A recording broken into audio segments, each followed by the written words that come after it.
প্রাক্তন পুলিশ কর্তা সলিল ভট্টাচার্য। সলিল বাবু, বিহারের কুখ্যাত গ্যাংস্টার সুবোধ সিংকে নিজেদের হেফাজতে পেয়েছে সিআইডি। আসানসোল কোর্টে তাকে কিছুক্ষণ আগেই পেশ করা হয়েছে।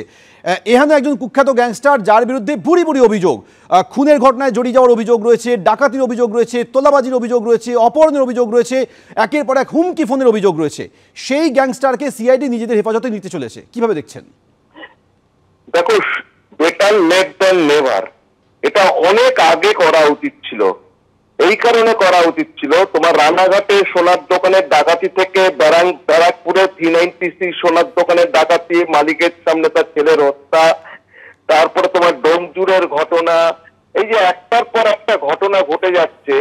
তারপরে এই বেলগড়িয়াতে তোমার এই অজয় মন্ডলকে শুট আউটের ঘটনা, এক্সটর্শনের ঘটনা, তোলাবাজির ঘটনা।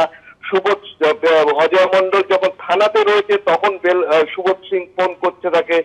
আমি সেদিনই বলেছিলাম, আজ থেকে 15-16 দিন আগে আমি বলেছিলাম যে সুবোধ সিংকে কেন সোনারেস্ট করে ওর পেয়ার দিয়ে, কোর্টে পেয়ার দিয়ে, ওকে ইন্টারোগেশন দেখিয়ে সোনারেস্ট করে প্রোডাকশন ওয়ারেন্ট ইস্যু করে কেন এখানে নিয়ে আসা হচ্ছে না? আজকে এটা লেট দ্যান নেভার, ওকে নিয়ে আসা হচ্ছে। ওর নোটোরিটি কিন্তু সারা পশ্চিমবাংলা, বিহারে বিদিত, সর্ববিদিত ওর নোটোরিটি। ও কতটা কুখ্যাত, মানে তোমার অফেন্স এগেন্স্ট প্রপার্টি, মানে ডাকাতি, রাবারি, রাজানি, সোনার দোকানে ডাকাতি, মানে সবকিছুতে কিন্তু মাস্টার মাইন্ড, মেন্টার। সুতরাং ওকে ক্র্যাক করতে সমস্ত পশ্চিমবাংলার সমস্ত থানাতে ওকে ঘোরাতে হবে। হি শুড নো যে ওয়েস্ট বেঙ্গলে ক্রাইম করার বা ক্রাইম করার ইচ্ছা বা প্রকাশ করলে, বা যদি তার কোনো ইনভলভমেন্ট থাকে, কোনো ইচ্ছা যদি থাকে, তার পরিণাম যে কি হয়, হি শুড আন্ডারস্ট্যান্ড যে পুলিশ কি করতে পারে। সেটা কিন্তু আজকে এই সুবোধ সিং এর মতো ক্রিমিনালকে যদি না বোঝানো যায়, দৃষ্টান্তমূলক শাস্তি যদি না দেওয়া যায়, তাহলে কিন্তু রিপিটেশন, রেকারেন্স অফ ক্রাইম কিন্তু হবেই। এর থেকে নিস্তার নেই। আমার মনে হচ্ছে ওয়েস্ট বেঙ্গল কিন্তু অনেক কিছু নতুন জিনিস আলাপ করতে পারবে, অনেক রিলিফ পাবে। ধন্যবাদ সলিল বাবু আমাদের সঙ্গে কথা বলার জন্য। বিহারের কুখ্যাত গ্যাংস্টার সুবোধ সিংকে রাজ্যে আনলো সিআইডি। পাটনার বেউর জেলে বসে বাংলা একাধিক অপরাধের ঘটনায় অভিযুক্ত এই সুবোধ সিং, সেই সুবোধ সিংকে আদালতে কিছুক্ষণ আগেই পেশ করা হয়েছে। নিয়ে যাওয়ার মুহূর্তের ছবি আপনারা দেখছেন। কুখ্যাত গ্যাংস্টার সুবোধ সিংকে সিআইডি নিজেদের হেফাজতে পেয়েছে। ডাকাতি থেকে শুরু করে হুমকি ফোন করা থেকে শুরু করে এমনকি কয়েকটি খুনের ঘটনায় জড়িয়ে যাওয়ার অভিযোগ রয়েছে এই সুবোধ সিং এর বিরুদ্ধে। সেই সুবোধ সিংকে কিছুক্ষণ আগে আসানসোল কোর্টে পেশ করা হয়েছে। সিআইডি নিজেদের হেফাজতে নিয়ে রাজ্যে নিয়ে এসছে। বিহারের কুখ্যাত গ্যাংস্টার সুবোধ সিংকে নিজেদের হেফাজতে পেয়েছে সিআইডি। আদালতে নিয়ে যাওয়ার মুহূর্তের ছবি আপনারা দেখছেন। কিছুক্ষণ আগেই আদালতে এই সুবোধ সিংকে পেশ করা হয়েছে। এই সুবোধ সিং এর বিরুদ্ধে একাধিক অভিযোগ রয়েছে। হুমকি ফোন করার অভিযোগ রয়েছে, ডাকাতির ঘটনায় যুক্ত থাকার অভিযোগ রয়েছে, এমনকি কয়েকটি খুনের ঘটনাতেও তার নাম জড়িয়ে যায়। অর্থাৎ বুঝতেই পারছেন কতটা কুখ্যাত গ্যাংস্টার এই সুবোধ সিং। তাকে নিজেদের হেফাজতে পেয়েছে সিআইডি।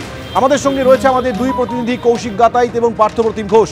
আমি প্রথমে কৌশিক, তোমার কাছে জানতে চাইবো, এহেন এরকম একজন কুখ্যাত গ্যাংস্টারকে আদালতে পেশ করার ক্ষেত্রে নিরাপত্তা কতটা জোরদার করা হয়েছে এবং সিআইডি কি আবেদন করতে চলেছে?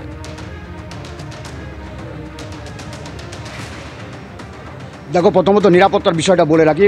সিআইডি শুধু নয়, আসানসোল দক্ষিণ থানার পুলিশ কমব্যাট ফোর্সকে সঙ্গে নিয়ে এখানে আদালতে এসে পৌঁছায় সুবোধ সিংকে সাথে নিয়ে।